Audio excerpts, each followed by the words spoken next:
Hey, what's up, y'all? It's your girl, E.MICHELLE. Y'all, I woke up this morning to some news that I have been waiting for at least, I guess this is week 2. I've been waiting for week 2. Nicki dropped her response. I'm not going to call it this track. I'm going to say Nicki dropped her response to Remy Ma. Now, let's go ahead and get into the nitty-gritty because I literally been waiting to talk about this until Nicki responded because I wanted to give her the benefit of the doubt.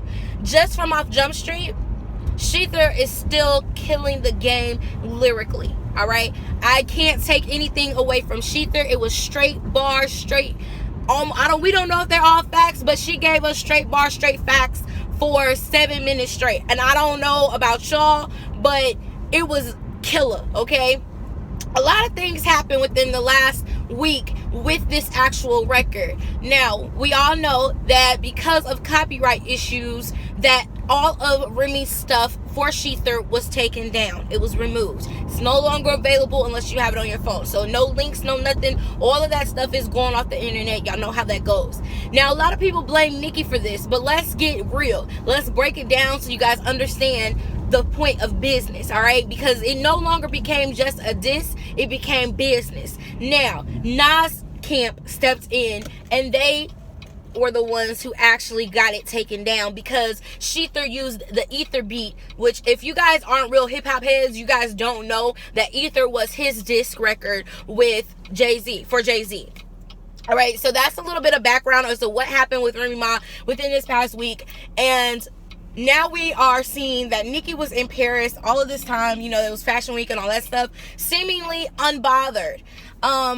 Everything was pretty much done and over with. I think yesterday Remy actually kind of like washed her hands of the beef, of the diss. You know, it was like whatever. All right, and Nicki on her Twitter and I think it was just on her Twitter, she was saying little hints and tricks that she was going to be dropping something, releasing something, whatever, what may have you.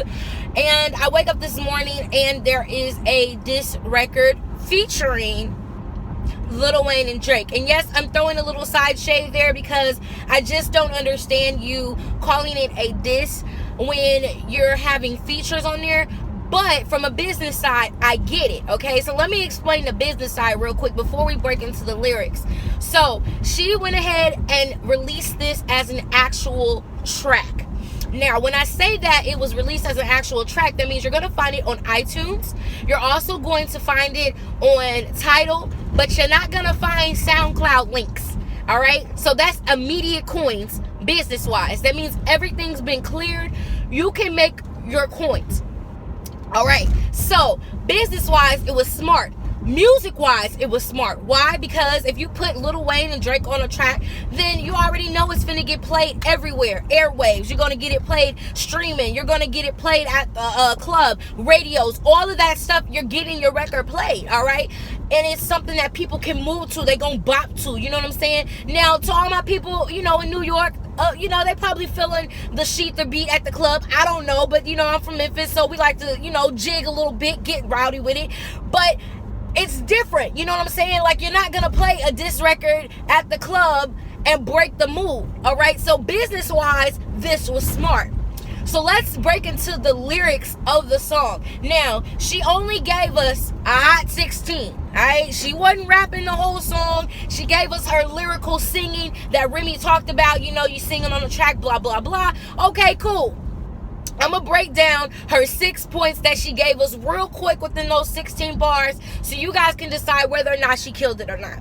The first thing she talks about is the Pablo record that she has, okay? And now this was a whole album that her and Fat Joe came out with that isn't selling, okay? She talks about it. How you gonna call yourself something and you can't even sell your records, B? You can't sell your records, all right? So that's first and foremost. She talks about that, gives it to us, and we like, okay, a little salt on the wound, still a little fresh, you know what I'm saying? It didn't do as good as they thought it was going to.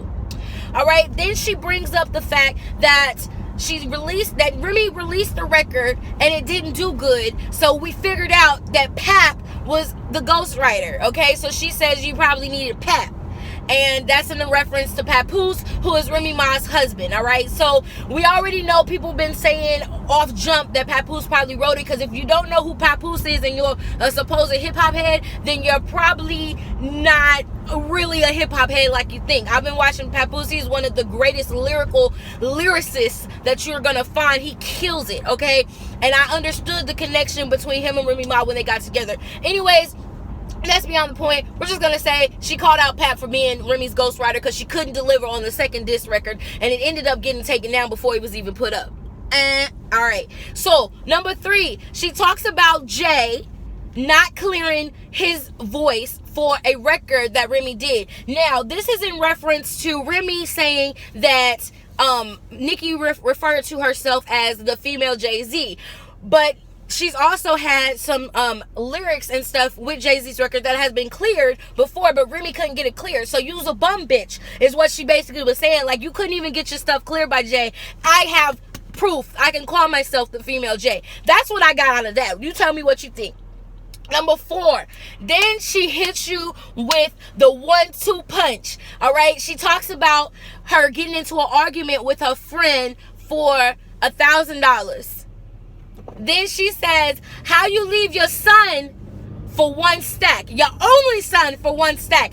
As a mother, that did something to me, because I was like, dog, your choices, your decisions that you made left your only son away because you were beefed up about $1,000. $1,000. But we're gonna let that go. I'm just saying that one right there took the salt for me, okay? And number 5, she talks about her being Shanae. All right, I thought this reference was kind of cute. It was cute. She says that you got some surgery. You went to where Rod went.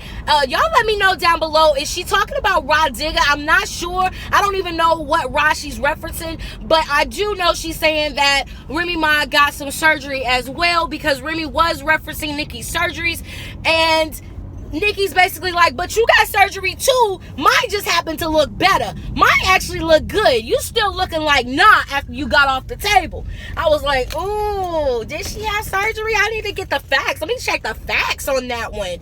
But if she did, I mean, Remy Ma is pretty to me. I can't say she's not pretty. She's not no ugly chick. She's not no, like, nothing like that. I think she's a pretty woman. So that's just my opinion, you know, whatever. But the fact that she brought up the surgery, I just thought that was kind of interesting, especially because Remy was around here kind of shaming Nicki for even having surgery in the first place. All right. And then last but not least, y'all, she took the cake. She took the icing. When people been saying that Nicki only talks about numbers, like they like, don't respond back in numbers. You can't respond back in numbers. Don't respond back in numbers. She brings up a reference of saying, you say that if I'm the queen of rap, but y'all talk about LeBron and he's the king of basketball, but you're always talking about how many rings he doesn't have. Where's his 6 rings at? But he's the king.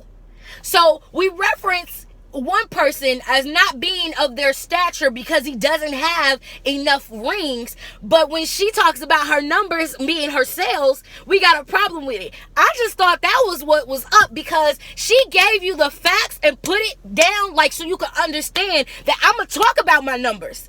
And I will reference this. If you're a Jay-Z fan, you remember that he got up and he said, men lie, women lie, but numbers don't. So if you're selling your records, you're not lying. If you're getting the coin, you're not lying.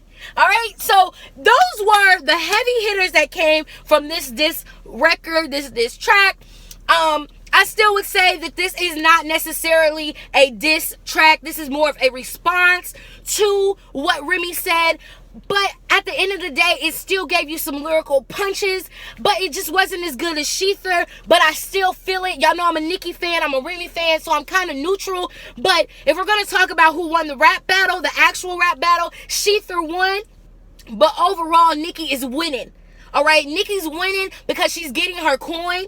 She's going to get airplay. She's going to get streams. And it's all going to come back to her. And then on top of that, y'all know it's finna be some more hot fire. She didn't release 3 tracks. Y'all know she coming out with an album, and that's finna sell.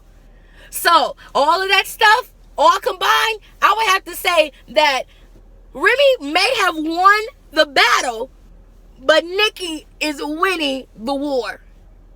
I'm gonna let y'all sit on that. I will catch you guys in the next video. Make sure you hit that likes button. Make sure you subscribe. And as always, don't forget to hit the notification bell so you don't miss any more of my videos, because I'm giving it to you as soon as I get it. I love spreading the tea. I love giving you the tea. And this is just as raw as it is. Y'all see I'm in my car, so y'all know how this goes. I will catch y'all in the next one. KK, bye.